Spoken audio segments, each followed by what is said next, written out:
Hey guys, welcome to my mini blog. তো সকাল সকাল রেডি হয়ে বেরিয়ে পড়লাম ধাত্রীগ্রাম স্টেশনে যাওয়ার জন্য। আর এদিকে দেখতে পাচ্ছ আমার মা, বাবা, ভাই সবাই চলে এসেছে।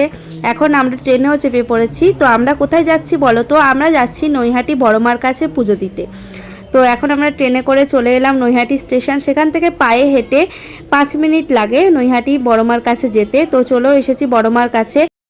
এসে এখন দেখো আমরা ঠাকুরের জন্য মিষ্টি নিয়ে নিয়েছি, এখান থেকে ডালাও নিয়ে নিলাম। এখন আমরা লাইনে দাঁড়িয়ে পড়েছি পুজো দেওয়ার জন্য। আজকে সেরকম একটা ভিড় ছিল না, অন্যদিন অনেক ভিড় থাকে, কিন্তু আজকে ভিড়টা একটু কম ছিল। তারপরে আমরা চলে এসেছি পুজো দিতে বড়মার কাছে। আর ওই দেখো বড়মা দূরে, ফটোটা ভালোভাবে আসেনি।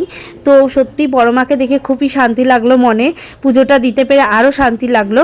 তারপরে পুজো দিয়ে আমরা একটুখানি কচুরি খেয়ে নিলাম, খেয়ে দিয়ে আবারও ট্রেনে চেপে পড়লাম। আর ওখান থেকে দুখানা ফটো নিয়েছিলাম, বড় মার ফটো, একটা আমাদের জন্য একটা আমার মাদের জন্য। তারপরে সোজা ট্রেনে করে চলে গেলাম বাড়ি। তো ভিডিও ভালো লাগলে লাইক, কমেন্ট, শেয়ার, সাবস্ক্রাইব করে দিয়ে চলো টাটা।